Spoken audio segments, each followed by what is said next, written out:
Hi, I'm Dan Forbes. I'm an associate professor at the University of Minnesota and an editor for EIX. My name is Eden Blair. I'm an associate professor of entrepreneurship at Bradley University. I am also an editor for EIX. We were going to talk to you today a little bit about the role of entrepreneurship in society. And this is something that it's a topic that often comes up. People sometimes ask me, why is entrepreneurship important? Why should we teach entrepreneurship in business schools? And I often start from the standpoint that there's three important things about entrepreneurship. One, it stimulates innovation in the economy, so it gives us new and better ways of doing things, whether it's in terms of products and services or in terms of the efficiency with which companies are able to deliver products and services. I think that's perhaps the most important role of entrepreneurship. Another key role is it gives jobs to people and livelihoods to people. The entrepreneurs themselves, as well as people that they hire. Those people have jobs, and job creation is an important part of our economy. As the economy changes and certain jobs become not available to people, we need new forms of employment for people, and entrepreneurship is one way that can be provided.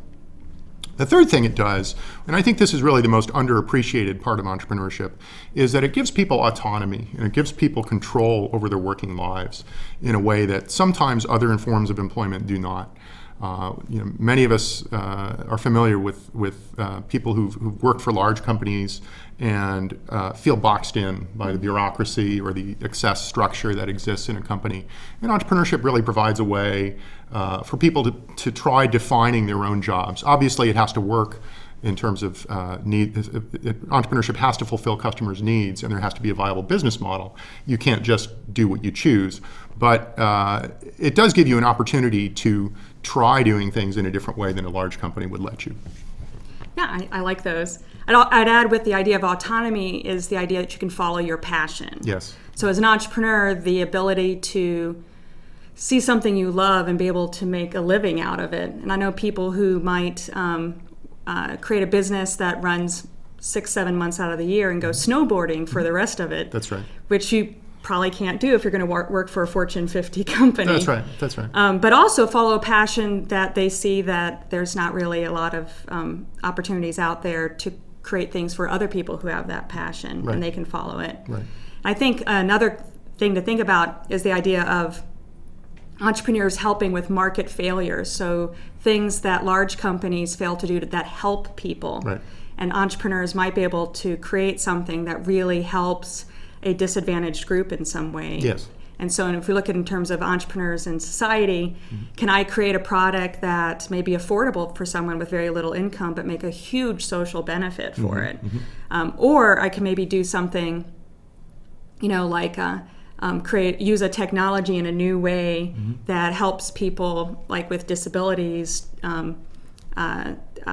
utilize technology or gain access to something that they hadn't been able to. Absolutely. And I think that's a great element of it as well. Yes.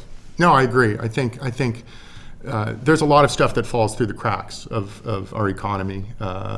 Sometimes people will ask the question in a new business pitch, and I'm sure you've heard this, Eden, if this is such a great idea, why aren't the big companies in this industry already doing it?